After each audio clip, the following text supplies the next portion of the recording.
Hello everyone, আসসালামু আলাইকুম। আমি রেহানা পারভিন। আমার চ্যানেল রকমারি পাকের ঘর থেকে সবাইকে আমন্ত্রণ। চলে আসলাম নতুন একটি রেসিপি নিয়ে। এই যে দেখেন, মোগলাইটা দেখতে কতটা লোভনীয় হয়েছে, দেখেই মনে হয় যে খেয়ে ফেলি, তাই না? আর এত সহজভাবে যদি আমরা বাসায় এই মোগলাইটা বানিয়ে খেতে পারি, তাহলে আমাদের আর হোটেল থেকে কিনে খাওয়ার কোনো প্রয়োজনই নেই। তাই সহজ রেসিপিতে আপনাদের সাথে শেয়ার করছি। আশা করি আপনাদের ভালো লাগবে। ভালো লাগলে আমার চ্যানেলের সাথেই থাকবেন। তাহলে চলুন রেসিপিটি শুরু করা যাক। আমার কী কী উপকরণ লাগবে তাই আমি রেডি করে নিচ্ছি। তাহলে চলুন, এখানে প্রথমে আমি ডোটা করে একটু ডেকে রাখবো, রেস্টে দিব। তাই এখানে আমি 1 কাপ ময়দা নিয়েছি আর 1/4 চা চামচ লবণ নিয়েছি, একটু উঁচা করে।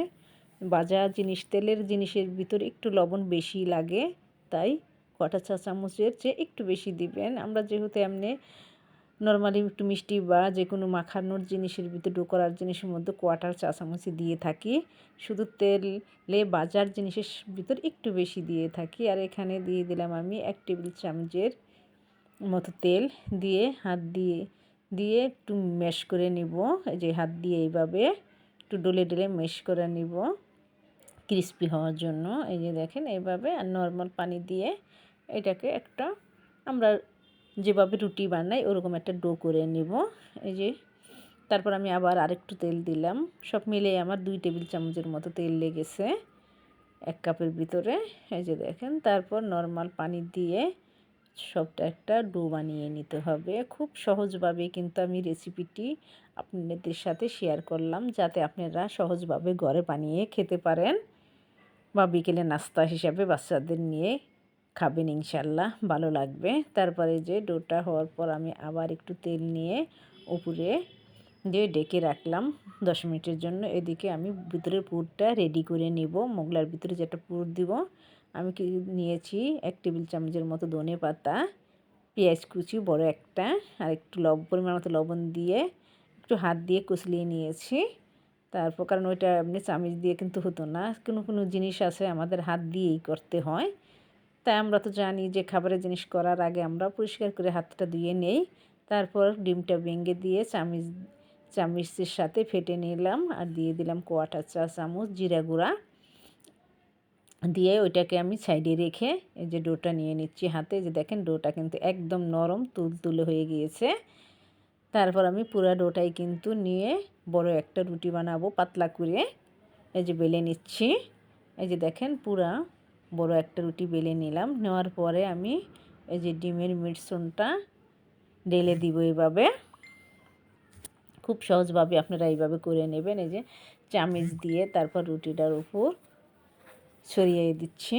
আর ছাইড দিয়ে একটু জায়গা রাখতে হবে, যাতে রুটির পুরো সাইডে কিন্তু দেইনি আমি। এই যে দেখেন, তারপরে এইভাবে পরোটার মতো শেপ করে নিব। এই যে এইভাবে শেপ করে নিব খুব সহজেই কিন্তু দেখেন, আর সময়ও কিন্তু বেশি লাগে না।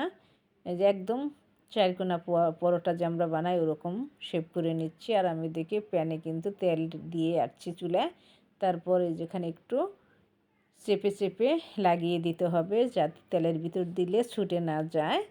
ছুটে গেলে কিন্তু মহাবিপদ হয়ে যাবে, কারণ ভিতরের পুরটা বের হয়ে তেলটাও নষ্ট হয়ে যাবে। আপনার এদিকে মোগলাইটাও নষ্ট হয়ে গেল, সেদিকে একটু খেয়াল রাখতে হবে। তারপরে এই যে তেলটা একটু গরম হয়ে যাওয়ার পরে, যে বুদবুদ ওঠার পরে আমি পরোটাটা একটু আস্তে সাবধানে ধরে দিতে হবে।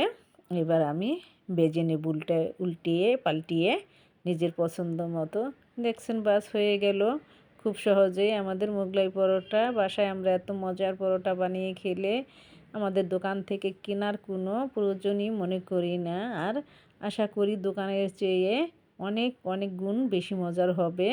সবাই খেয়েও প্রশংসা করবে। আজ থেকে আর দোকান থেকে কিনে খাবো না, ইনশাল্লাহ। আমার রেসিপি ফলো করে বানিয়ে খাবেন আশা করি। তাই যে যেখান থেকে ভিডিওটি দেখছেন, সম্পূর্ণ ভিডিওটি দেখার অনুরোধ রইল। ভালো লাগলে লাইক কমেন্ট শেয়ার করে পাশে থাকবেন। ফেসবুক থেকে দেখে থাকলে আমার পেজটি ফলো করে পাশেই থাকবেন। আর ফলো দেওয়া থাকলে অসংখ্য ধন্যবাদ আমার প্রিয় ও কলিজার ভাই বোনদেরকে। আর ইউটিউব থেকে দেখে থাকলে ভিডিওটি যদি একটু হলেও আপনাদের ভালো লাগে বা উপকারে আসে, তাহলে আমার চ্যানেলটি সাবস্ক্রাইব করে আমার পাশেই থাকবেন আশা করি। আর নতুন নতুন রেসিপি দেখার জন্য আমাকে উৎসাহিত করবেন, যাতে আমি যেন আপনাদেরকে ভালো ভালো রেসিপি উপহার দিতে পারি, যাতে আপনাদের একটু হলেও উপকারে আসে। এই যে দেখেন আমার মোগলাইটা কিন্তু আমি ভেজে নিয়েছি। দেখেন মাশাআল্লাহ কতটা মোটা হয়ে গিয়েছে ফুলে, আর দেখতেও কতটা লোভনীয় হয়েছে। যে আমি মাঝখান দিয়ে কেটে এবার আমার পছন্দ মতো দোকানের মতো ওরকম করে শেপ করে নিব। তারপর সসের সাথে সবাই মিলে একসাথে চায়ের সাথে খেয়ে নেবেন। আর জানাবেন আপনাদের কাছে আমার রেসিপিটি কেমন লেগেছে। যদি ভালো লাগে তাহলে আমার চ্যানেলের সাথেই থাকবেন, আমাকে এগিয়ে যেতে সাহায্য করবেন আশা করি। আজকে এখানেই বিদায় নিব। যে যেখান থেকে ভিডিওটি দেখছেন সবাই ভালো থাকেন, সুস্থ থাকেন। আবার দেখা হবে নতুন রেসিপিতে। আল্লাহ হাফেজ।